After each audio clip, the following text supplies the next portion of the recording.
এজনী মানুহে মোৰ ডিঙিৰ পৰা খুলি লৈ গুচিয়ে গ'ল যিমান লাগে ডলাৰ দিম বুলি ইমান টকা আৰু ধৰক এটা বাঁহ যদি আপোনাক মই দিলো বোলে জাতি বাঁহ ভাল জাতি বাঁহ এটা হয় হয় সেই বাঁহটোৰ পৰা আপুনি কিমান টকাৰ আপুনি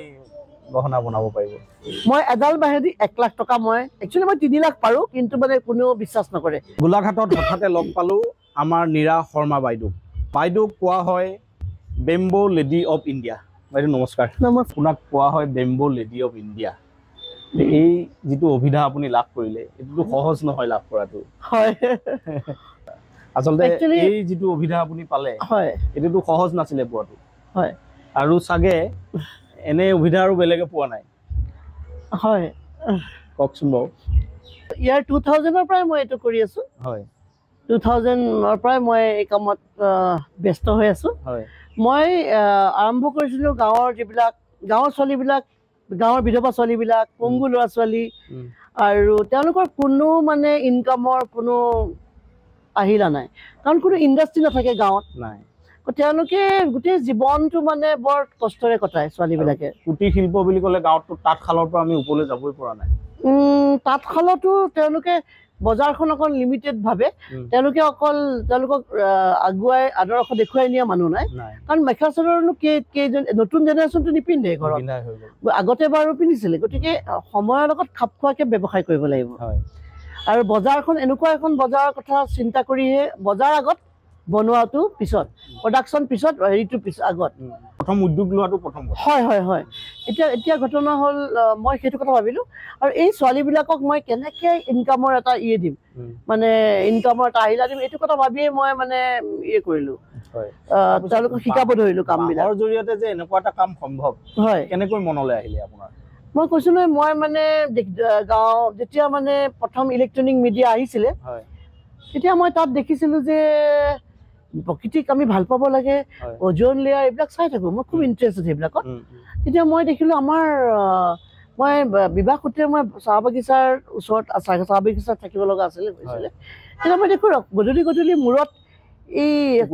খৰিৰ বোজা লৈ মানে কেঁচা কেঁচা খৰি কাটি আনে 20-25 জনী মহিলাই তেতিয়া মই তেওঁলোকক কওঁ এই ৰ'বাচোন ৰ'বা তোমালোকে এইবিলাক কিয় কাটা আমাৰ বায়ুমণ্ডলত বহুত ইয়াত এইটো হেৰি কৰিব তাহাঁতেতো আৰু গাঁৱলীয়া মানুহ ওজন লেয়াৰ ক'লে বুজি নাপায় মই কৈছোঁ বৰ ইয়াৰ প্ৰভাৱ পেলাব বৰষুণ বেছি হৈছে বানপানী বেছি হৈছে চুনামি আহিছে কিমান কি হৈ আছে প্ৰকৃতিৰ তাণ্ডৱ লীলা ভূমিকম্প ঘনে ঘনে আপোনালোকে একবাৰ নাকাটিব আপোনালোকে খেতি কৰক গাঁৱৰ মানুহ যেতিয়া সেইটো আমি খেতি কৰিবলৈ আমাৰ খেতি পথাৰ নাই বাইদেউ সেইকাৰণে আমি গছ কাটি মই চুৰিহে কৰা বোলে চুৰি কৰোঁ চুৰি কৰি কাটে আৰু কেতিয়াবা আমাৰ ল'ৰাহঁতক ফৰেষ্ট ডিপাৰ্টমেণ্টৰ ফৰেষ্টাৰ এইবিলাকে লৈ যায় লৈ জেলতো দি দিয়ে ধৰি নিয়ে মোৰ ল'ৰাহঁতক আকৌ সিহঁতে ঘূৰি আহি আকৌ একেটাই কাম কৰে এইটোতো চব কৰিব লাগিব গতিকে মই প্ৰথমতে ফৰেষ্ট ডিপাৰ্টমেণ্টত গৈ পেলাই মই ৰিকুৱেষ্ট কৰিলোঁ মানে মই কৰিম মানে এইটো কাম কেনেকৈ এনেকৈ আপোনালোকে পানিছমেণ্ট দিলে নহ'ব তাহাঁতক মটিভেট কৰিব লাগিব আপুনি কৰক কিবা এটা সংস্থাপনৰ বাট পাব লাগিব সেইটোৱে মই ক'লোঁ how to stop wood cutting গাঁৱৰ ছোৱালীবিলাক সোনকালে বিয়া হয় 13-14 বছৰত বিয়া হয় 18-19 বছৰত 3-4টা বাচ্চা লৈ মাকৰ ঘৰলৈ ঘূৰি আহে সেই ছোৱালীবিলাকৰ এজনী ছোৱালীয়ে মানে মনোকষ্টত সুইচাইড কৰিলে সেইটোও মই দেখিলোঁ মই এইবিলাক ছোৱালী কিমান আছে বোলে গাঁৱত ঢেৰ আছে মানে সেই ঘটনা প্ৰবাহে আপোনাৰ মনত অলপ ৰেখাপাত কৰিলে না বৰ দুখ পালোঁ মই দেখিছোঁ যে ইমান ধুনীয়া ডিপলি ধুনীয়া ছোৱালী সুইচাইড কৰিছে 3টা বাচ্চা এৰি থৈ বাচ্চাকেইটা হাঁহি আছে খেলি আছে মাক যে মৰি আছে মই গোটেই ৰাতি শুব পৰা নাই মই হাউ টু হেল্প দিছ পিপল মই কেনেকৈ কি কৰিম তেতিয়া মই ভাবিলোঁ ইহঁতেতো দুবেলা দুসাঁজ খাবলৈ নাই ক'ৰ পৰা ইনভেষ্ট কৰিব এনি বিজনেছ আপুনি কিবা এটা সৰু ব্যৱসায় কৰিব যাওক ইনভেষ্টমেণ্ট লাগিব আপুনি চহৰত এটা চাহৰ দোকানী 1 কিলো চাহপাত কিনিবলৈ পইচা লাগিব এটা ষ্ট'ভ লাগিব হয়নে কিন্তু সিহঁতৰতো দুবেলা দুসাঁজ খাবলৈ নাই তেতিয়া মই সিহঁতক ক'লোঁ যে নহয় তোমালোকে ঘৰত কি আছে দেখিলোঁ সিহঁতৰ ঘৰত বাঁহ আছে বাঁহ গছ আছে মানে সাধাৰণতে বাঁহ প্ৰত্যেকৰ ঘৰতে আছে আমাৰ অসমৰ ধৰক কিন্তু এতিয়া অলপ কমিছে যদিও কিন্তু বাঁহটোক লৈ আমি কোনো ইণ্টাৰেষ্টেড নহয় মানে ইমান অৱজ্ঞা কৰা হয় তাৰপিছত মই সিহঁতক বাঁহৰ ফুলদানি বনাওঁ মই যিহেতু কলিকতাত থাকোঁ তাৰপিছত মই বাগানৰ পৰা কলিকতাত থাকিব ল'লোঁ ল'ৰা ছোৱালী পঢ়াবৰ কাৰণে তেতিয়া মই তেওঁলোকৰ বস্তুবিলাক তাতে শিকাই বুজাই বাগিচাত তেওঁলোকে যিখিনি পইচা পায় মই দি দিওঁ সিহঁতক কিন্তু কণ্ডিশ্যন গছ কাটিব নোৱাৰিব চ' মোৰ কামটো হ'ল ক্ৰিয়েশ্যন, কনজাৰ্ভেশ্যন, লাইভলিহুড। ক্ৰিয়েশ্যন মানে এইটো ক্ৰিয়েট কৰিব, কনজাৰ্ভেশ্যন অট'মেটিকেলি কনজাৰ্ভেশ্যন। কাৰণ মোৰ বস্তু, মোৰ বাঁহৰ গহনাত কি লাগিব? ফুলদানি হওক যে গুটি লাগে, গছৰ গুটি লাগে। গতিকে তেওঁলোকক মই গছৰ গুটিবিলাক ইউজ কৰিব দিওঁ, তেতেলী গুটি, আমাৰ গুলমোহৰ, হয় চব নেচাৰেল বস্তু ইউজ কৰোঁ। ইমানেই ডিমাণ্ড হৈ গ'ল কলিকতাত, ইহঁতে মানুহকেইজনে দি তত নাপায়, তাহাঁতেও জংঘল যোৱা বন্ধ হ'ল। তো 2-3টা কাম হ'ল, ক্ৰিয়েশ্যন, কনজাৰ্ভেশ্যন, লাইভলিহুড। লাইভলিহুড হৈ গ'ল। বাঁহ ৰুবলৈ আৰম্ভ কৰিলে। বাঁহটো মই ভাল ভাল জাতিৰ বাঁহ আনি সিহঁতক দিলোঁ। ডিপাৰ্টমেণ্টে, এগ্ৰিকালচাৰ ডিপাৰ্টমেণ্টৰ তাত গ'লোঁ, সিহঁতেও সহায় কৰিলে, বা মই নিজৰ পইচাৰেও কিনি দিওঁ সিহঁতক। তেওঁলোকৰ পৰা এগৰাকী মই দিল্লীলৈ লৈ গ'লোঁ এক্সিবিশ্যন এটাত। সাধাৰণ মহিলা, একেবাৰে ফ্লাইটতো গাড়ীত উঠি পোৱা নাই এনেকুৱা মানুহ। গাড়ীত উঠি নোপোৱা মহিলা। মই এতিয়াও বৰ্তমানো মই দুৰ্গম অঞ্চলৰ মানুহৰ কাৰণে কাম কৰোঁ। পংগু ল'ৰা ছোৱালী ইমানেই আমাৰ নৰ্থ ইষ্টত, খিলঞ্জী আমাৰ মানুহখিনি ইমানেই টেলেণ্টেড। পুৰুষ মানুহবিলাকে আগতে বাঁহৰ কাম কৰিছিলে, কাটি কামি ঘৰৰ যাৱতীয় আচবাব, পূজা, নামঘৰ, সকলো বস্তুবিলাক নিজে বনাই লৈছিলে। আৰু মাইকী মানুহে আঁঠুৱাখনৰ পৰা আৰম্ভ কৰি, ধুতিখনৰ পৰা আৰম্ভ কৰি, গামোচা, মেখেলা চাদৰ, এৰী চাদৰ, সকলোখিনি কিং কাপৰ মেখেলা চব নিজেই বৈছিলে। কিন্তু নতুন প্ৰজন্মই সেইখিনি এৰি দিছে, বৰ দুখৰ কথা। আমি টেলেণ্টেড হয়, আমাৰ মানুহ মোক কয় আপুনি টেলেণ্টেড, মই নহয়, মোতকৈ আপুনি টেলেণ্টেড। আজি শদিয়াৰ এই ৰাজীৱ শদিয়া যে ঢুকালে, সেই গাঁওখনত মই গৈছিলোঁ। মই গৈ শিকাবলৈ গৈ মই নিজে শিকি আহিলোঁ। ইমানেই টেলেণ্টেড মানুহ এইবিলাক, মানে বহুত গাঁও। এইটো গোটেই প্ৰজন্মৰ পাছত প্ৰজন্ম, সেইটো আমাৰ সমাজত আচলতে সেই প্ৰতিভাটো আছেই সমাজত, কিন্তু ৰাখিব লাগিছিলে। কেলে যে নতুন প্ৰজন্ম হোৱা নাই, নাই হোৱা। আৰু মোক যাতে হাজিৰা কৰা বাঁহৰ কাম কৰে নেকি আৰু এনেকুৱা আৰু ল'ৰাবিলাকে। আচ্ছা, প্ৰথম অৱস্থাত এই কামটো কৰোঁতে আপুনি কিবা প্ৰতিবন্ধকৰ মানে বাঁহৰ কাম কৰে, যদিও কোৱা হয় যে যাৰ নাই বাঁহ তাৰ নাই খা, হয়, কিন্তু এতিয়া এটা কথা বাঁহ দি দিলে, বাঁহ দিলে বাঁহৰ কাম কৰিব নেকি এনেকুৱা ধৰণৰ। তেওঁলোক গুচি যায় অসমৰ বাহিৰলৈ, আপোনাৰ বেংগলোৰ, হায়দৰাবাদ এইবিলাকত গুচি যায়, কেৰেলা এইবিলাকত গৈ ফেক্টৰীত কাম কৰি কিমান দৰমহা পোৱা ভাইটিক সুধিলোঁ মই এবাৰ হায়দৰাবাদত। তাৰপিছত কৈছে মই মেখেলা চাদৰ কিবা প্ৰগ্ৰেম এটাত গৈছিলোঁ, বাইদেউ বুলি মাতিলে চকীদাৰটোৱে। তুমি অসমীয়া? কৈছে হয় বাইদেউ। কিমান দৰমহা? বোলে 12,000 আৰু থকা খোৱা চব ফ্ৰী। সেইটো কথা, তোমাৰ ঘৰত বাঁহ আছে নাই? বোলে আছে। 12,000 টকাৰ কাৰণে ইয়ালৈ আহিছা? তুমি 12 লাখ ইনকাম কৰিবা এবছৰ। আমাৰ যদি বাঁহ আছে তেতিয়াহ'লে সেই বাঁহেই আমাৰ এটা ডাঙৰ ইনকামৰ উৎস। বাঁহ মানে অকল বাঁহ নহয়, গ্ৰীণ গ'ল্ড বুলি কয়। বাঁহ হ'ল এক সেউজীয়া সোণ। আজি মই এই গহনা পিন্ধিছো, এক সেউজীয়া সোণৰ গহনা। মই সোণৰ ৰূপৰ নিপিন্ধোৱে, মই এইবিলাকেই পিন্ধো। আৰু সোণৰ ৰূপৰ পিন্ধিলে কোনেও নাচায়। আচ্ছা, এতিয়া আপুনি বাঁহৰ জৰিয়তে এই যিখন ব্যৱসায়িক ভিত্তিত আপুনি গোটেই বহুতক সংস্থাপন দিছে। হয় হয়, বহুত। এনে কি কি আপুনি বনাইছে বাঁহৰে? মই মাজতে ইণ্ডোনেছিয়া বালি গৈ পেলাই মই ঘৰ বনাবলৈ শিকি আহিলো বাঁহেৰে। হয়, বাঁহৰ তাত ফিনিচিং বৰ ভাল, সিহঁতি বহুত ফ'কাছ হয় মানুহবিলাক, আৰ্টিষ্টিক হয়। কিন্তু এতিয়া মই আমাৰ নতুন প্ৰজন্মক, মই চৰকাৰক, সমাজৰ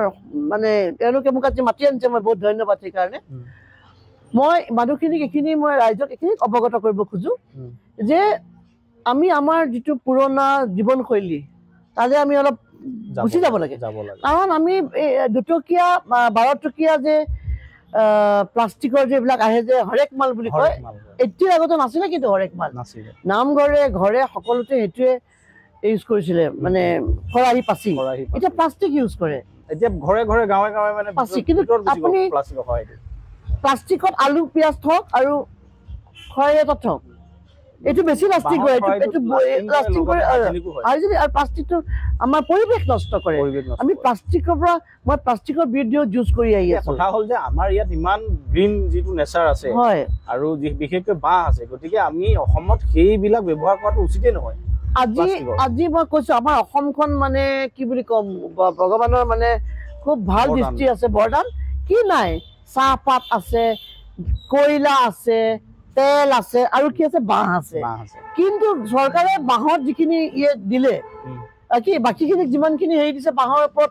এতিয়াই মই গুজৰাটত গৈ প্ৰথম বাঁহৰ আৰম্ভ কৰিছিলো 2006 চনত। এতিয়া বাঁহৰ পৰা কি কি আপুনি বনাইছে? মই বাঁহৰ পৰা গহনা বনাবলৈ এইকাৰণেই মই আৰম্ভ কৰিলো, মই দেখিলো যিবিলাক বাহিৰৰ পৰা পৰ্যটকসকল আহে, টুৰিষ্ট, তেওঁলোকে আমাৰ অসমৰ বস্তুবিলাক বৰ পচন্দ কৰে, নিব নোৱাৰে। কি কাৰণে? ঘৰটোৰ ওজন বেছি, বৰ ধুনীয়া তাৰ মানে আৰ্টটো কিমান ধুনীয়া শিল্পকলা সাংঘাতিক কিন্তু মানে তেওঁলোকে ওজন কাৰণে লৈ যাব নোৱাৰে জাপিটো ইমান ধুনীয়া কিন্তু আকাৰৰ কাৰণে লৈ যাব নোৱাৰে যিবিলাক পৰ্যটক আহে তাহাঁতক সৰু সৰু বস্তু লাগে so' I started making small small things মানে তেতিয়া মই দেখিলো মই এটা চাবিৰ মাছ এটা বনাইছিলো বাঁহেদি মই বৰ ভাল পাওঁ মোৰ হবি বাঁহে আৰু এতিয়া মাছটো দেখিলো চবেই পচন্দ কৰে বিদেশলৈ ময়ো গৈছো আগত মই মানুহৰ চাইকলজি চাওঁ কোনটো পচন্দ কৰে তাৰ মানে সেই হিচাপে মই ডেভেলপ কৰিলো আচ্ছা এতিয়া আপোনাৰ বাঁহেৰে নিৰ্মিত গহনা হয় কিমান দামলৈকে আপুনি বিক্ৰী কৰিব পাৰিব 5000 এটা সেটত এটা সেটত 5000 টকা লৈকে এইটোৱে তেনেকুৱা এইটো 5000 টকা সেট হ'ব আৰু ধৰক এটা বাঁহ যদি আপোনাক মই দিলো বোলে জাতি বাঁহ ভাল জাতি বাঁহ এটা হয় হয় সেই বাঁহটোৰ পৰা আপুনি কিমান টকাৰ আপুনি গহনা বনাব পাৰিব মই এডাল বাঁহেদি 1 লাখ টকা মই একচুৱেলি মই 3 লাখ পাৰো কিন্তু মানে কোনেও বিশ্বাস নকৰে ত্ৰিপুৰাৰ CM মোক কৈছিলে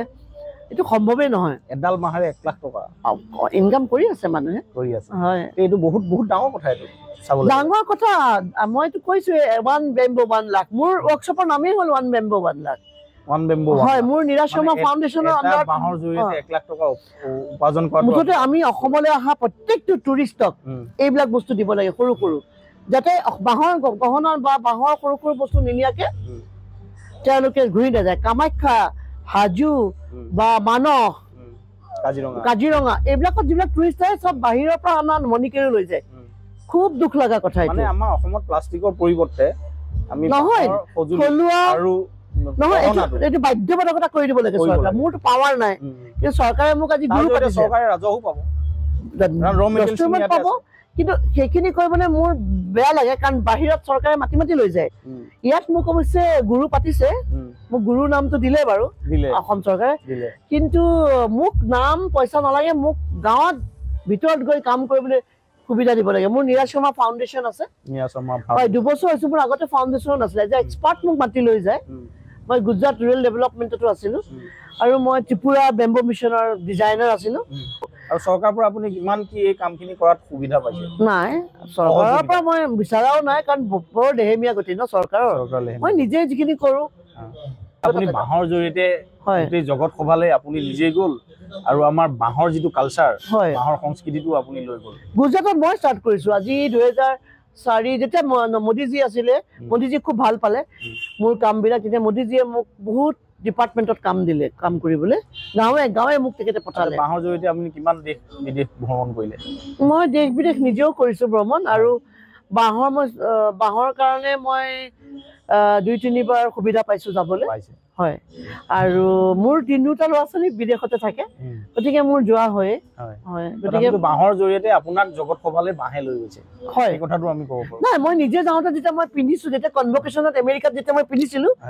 এজনী মানুহে মোৰ ডিঙিৰ পৰা খুলি লৈ গুচিয়ে গ'ল যিমান লাগে ডলাৰ দিম বুলি ইমান টকা মই কৈছো মোৰ এইটো বেছি নহয় মোৰ ল'ৰাৰ চকুলে চাইছো ল'ৰাই কৈছে তুমি মনে মন থাকা যি দিয়ে তাকে লোৱা আকৰ্ষিত হৈছে $100 দি পেলাই লৈ গুচি গ'ল আচ্ছা এতিয়া আপুনি মানে 10,000 rupees 10,000 rupees দি লগে লগে মোৰ ল'ৰাই চকু টিপি আছে যি লাগে যি দিয়ে মা ইমান ভাল পাইছে যিহেতু তাৰপিছত মই এতিয়া যাম মই এতিয়া 5 মাৰ্চত আমেৰিকালৈ যাম মই এতিয়া লৈ যাম মোৰ বজাৰ কৰা ওলাই যায় এতিয়া মোৰ ডিফাৰেণ্ট দাম ল'ৰা ছোৱালীবিলাক আছে মোৰ সন্তান হয় সিহঁতে কোনোবা অন্ধ কোনোবা কাণেৰে নুশুনে কোনোবা চকুৰে নাথাকে মই সিহঁতক এতিয়া অৰ্ডাৰ দিছো বনা মই যাম বাহিৰলৈ আৰু যিখিনি পইচা পাম সেইখিনি সিহঁতক মই দি দিওঁ আচ্ছা এতিয়া বাঁহৰ জৰিয়তে আচলতে কি হয় ন কি মানে শিল্পকাৰসকলে বস্তু বনায় কিন্তু আচল মুনাফাটো মাজে লৈ লয় আচল ভেলুটো নাপায় নহয় যিমান কষ্ট এইটো বনাওঁতে কিমান কষ্ট নহয়নে বাৰু সময় লাগে কষ্ট হয় কিন্তু মাজৰ মানুহে দাম লয় সিহঁতক কমাই পেলাই লৈ লয় মধ্যভোগী একদম মই এগেইনষ্ট মই নিজে মধ্যভোগী হৈ লওঁ এতিয়া এটা কথা কওক আপুনি বাইদেউ বাঁহৰ জৰিয়তে আপুনি কিমান নিবনুৱা যুৱক যুৱতী এই হাজাৰ বহুত এই মুহূৰ্তত মই বহুত ইউপিতটো মই গাঁৱে কৰিছো মধ্যপ্ৰদেশত কৰিছো ছত্তীশগড় আকৌ মাতিছে মোক ছত্তীশগড়ত কিন্তু অসমত যিহেতু মই নাছিলো ত্ৰিপুৰা গুজৰাট মই বহুত কটোৱা কমিউনিটি শিকাইছো মই গুজৰাটত আৰু মহাৰাষ্ট্ৰৰ চিফ মিনিষ্টাৰে মোক নিজে ফোন কৰি মাতিছে মাতিনি মাজতে মোক নাৰিমান পইণ্ট ট্ৰাইডেণ্ট হোটেলত সন্মান দিছে বাহিৰত মানে মই বহুত সুবিধা পাইছো ভাবিব নোৱাৰা মোক মাতি লৈ যায় আমি বাহিৰলৈ গ'লেও দেখিলো আমি ছিকিমত বিশেষকৈ দেখিছিলো হয় ছিকিমত কৰিছো মই কাম বহুত চৰকাৰেও কাম কৰি আছে আমাৰ ইয়াতো বেম্বো মিছন আছে কিন্তু প্ৰেক্টিকেল অৰ্থত কৰিব লাগে কামবিলাক আপোনালোকে মোক এখন গাঁৱলৈ পঠাই দিয়ক খৰচাখিনি দিয়ক নহয় এৱাৰনেছৰ কাৰণে মোক দিয়ক শদিয়াৰ পৰা ধুবুৰীলৈকে মই অকলে অকলে ঘূৰি ঘূৰি কাম কৰিছো আমাৰ অসমীয়া ল'ৰা ছোৱালীবিলাকে অলপ অলপ পইচাৰ কাৰণে আন্দামানত গৈ পেলাই দেখিছো বাঁহজোপা এৰি থৈ পেলাই গৈছে আৰু মা দেউতা বুঢ়া বয়সত ল'ৰা ছোৱালী মাক দেউতাকৰ লগত থাকিব লাগে পৰিয়ালটো এৰি তাহাঁতেও কষ্ট পায় খোৱা বোৱা বেলেগ বা সেইকাৰণে মই বৰ দুখ লাগে মাইগ্ৰেশ্যনটো বন্ধ কৰিব লাগে অসমীয়া ল'ৰা বাহিৰত যোৱা সিহঁতে ভাবে মোক সুধিছে খুব দুখীয়া নেকি অসমীয়া মানুহ অসমীয়া মানুহ কোনো ফালৰ পৰা দুখীয়া নহয় অসমীয়া মানুহ ধনে ধনে ভৰপূৰ আছে নহয় ভঁৰালত ধান কি বুলি কয় পুখুৰীত মাছ বাৰীত তামোল পাণ আমাৰ অসমীয়া মানুহখিনি সঁচাকে টেলেণ্টেড মানুহ মানে এটা গীততো আছে নহয় আপোনাৰ জয়ন্ত হাজৰিকা বাৰীৰ চুকৰে জাতিবা এজুপি কুদৰ ভাই কিন্তু এই বাঁহে বাৰীৰ চুকৰ বাঁহজোপাই যে অসমীয়া জাতিৰ আচলতে প্ৰকৃত সুদৰ ভাই চাওক আজি যেতিয়া বেমাৰ আজাৰ হয় ন মানুহে এক গাড়ী বিক্ৰী কৰি দিয়ে মই নিজে দেখা দিয়ে এইবিলাক মই এইবিলাক চাই থাকো বিক্ৰী কৰি পেলাই মানে মেডিচিনৰ পইচাখিনি উলিয়াই এতিয়াও মই আপোনাক দেখাই দিম এনেকুৱা মানুহ আচ্ছা বাইদেউ আমি বহুত দীঘলীয়া কথোপকথন নকৰো আপোনাক লগ পালো বহুত ভাল লাগিলে আপুনি নতুন প্ৰজন্মক কি ক'ব বিচাৰিব মই নতুন প্ৰজন্মক ক'ব কৈছো তোমালোকে মোক কণ্টেক্ট কৰিব লাগে মই আজি মই ত্ৰিপুৰাৰ পৰা মোৰ দুখ লাগে মই অসমত ছাকচেছ নহয় মই ত্ৰিপুৰাত লাখ লাখ টকা আনি দিছো আৰ্টিচানক কেনেকে মিঠাই যে বেজটো বনাব দিছিলো মিঠাই যে দেৱালীৰ সময়ত মিঠাই ট্ৰাকে পঠাইছো চৰকাৰক এইটোৱে ক'ব খুজিছো যে শদিয়াৰ পৰা ধুবুৰীলৈকে মই এটা ট্ৰেভেল কৰি পেলাই চৰকাৰে মোক কিছু হেল্প কৰিব লাগিব হয় নহয় মই গোটেই টেলেণ্টেড মানুহখিনি উলিয়াই লৈ তেওঁলোকক একদম শদিয়াৰ পৰা ধুবুৰী মানে পুৰা লাষ্টলৈকে ইফালৰ পৰা সিফালৈকে গোটেই মানুহখিনি বাঁহৰ যিখিনি টেলেণ্টেড আগৰ পুৰণা দিনৰ এজন আৰ্কিটেক্টৰ সমান মই পানীত তলত নামি মই দলং বনাব শিকিছো ত্ৰিপুৰাত ইমানেই টেলেণ্টেড কিন্তু তেওঁলোকে ইমান ভগা পজা তেওঁলোকৰ কিহৰ কাৰণে সেই তেওঁলোকক উলিয়াই আনি আমি ইয়াং জেনেৰেশ্যন মানে উঠি অহা মানে প্ৰজন্মক সেইবিলাক বস্তু শিকাব লাগে শিকাই পেলাই এখন সাংঘাতিক বজাৰ আছে এতিয়া আইকিয়া বুলি এটা আছে ব্ৰেণ্ড ইণ্ডিয়াত আছে না মই বাহিৰত দেখিছো আৰু ব্ৰেণ্ডটো তাহাঁতে মোৰ বস্তু পচন্দ কৰিছিলে 1 লাখ পিচ লাগে মই বাৰু এজনী মানুহ মই ক'ৰ পৰা 1 লাখ পিচ চৰকাৰৰ উদ্যোগ লাগিব সেইকাৰণে মোক যদি সুবিধা দিয়ে এইখিনি মই টেলেণ্টেড মানুহ উলিয়াই ল'ম উলিয়াই পেলাই তেওঁলোককো আকৌ নতুন মানে এইবিলাক কি বুলি কয় ইনষ্ট্ৰুমেণ্টবিলাক অলপ যোগাৰ দি এটা প্লেটফৰ্ম বনাই গোটেই মানে ডিষ্ট্ৰিক্ট ৱাইজ আপুনি এটা ডাঙৰ এটা চেইন বনাব হয় মই স্কুলবিলাকত শিকাবলৈ কৈছো আমি কৰ্মবিৰতা আছিলে আমাৰ বাঁহক লৈ আমি এটা ভাল উদ্যোগ গ্ৰহণ কৰিব লাগে আৰু বাইদেউৰ দৰে উদ্যোগী কাৰ্যক্ষম মহিলাক লগত লৈ যদি এই কামবিলাক কৰা যায় নিশ্চিতভাৱে আমাৰ বিশেষকৈ বাহিৰলৈ যোৱা ল'ৰাবিলাকক ছোৱালীবিলাকক আমি বৰ দুখ লাগে ইয়াতে আমি সংস্থাপিত কৰিব পাৰিম একদম বহুত আছে আপোনাক ধন্যবাদ জনালো আপুনি আপোনাৰ এই যাত্ৰা অব্যাহত থাকক লগ পাই বহুত ভাল লাগিলে আৰু আমি আশা কৰোঁ যাতে চৰকাৰে এই ক্ষেত্ৰত আপোনাক সহায় কৰে আৰু বহুত সংখ্যক যাতে আমাৰ আমাৰ চিফ মিনিষ্টাৰ হয়তো অৱগত নহয় নেকি তেখেতে জানা হলে সহায় কৰিলেহেঁতেন আচ্ছা যিসকলে এই ভিডিঅ'টো চাই বাইদেউৰ এই কথাটো শুনিছে যে চিফ মিনিষ্টাৰ আজিলৈকে মই নাথাকো নাজানে চাগে গম পোৱা নাই চাগে যদি কোনোবাই ভিডিঅ'টো চাইছে এই কথাটো যাতে মুখ্যমন্ত্ৰী মহোদয় অৱগত কৰে তেখেতে গম পালে কিন্তু তেখেতে এইবিলাকত আগবঢ়া ঠিক আছে গমো পাব লাগিব নহয় অকল দুখ দিলে নহ'ব ন তেওঁলোকৰ বিভিন্ন ধৰণৰ কামত ব্যস্ত থাকে বহুত টেনচনো থাকে আমাৰ ফালৰ পৰা অনুৰোধ জনাইছো যদি কোনোবাই ভিডিঅ'টো চাইছে তেতিয়াহ'লে মুখ্যমন্ত্ৰী মহোদয়ক এই কথাটো কাৰণ বহুত মাৰ্কেট আছে এইটো বস্তু সেইটো কাৰণে থেংক ইউ নমস্কাৰ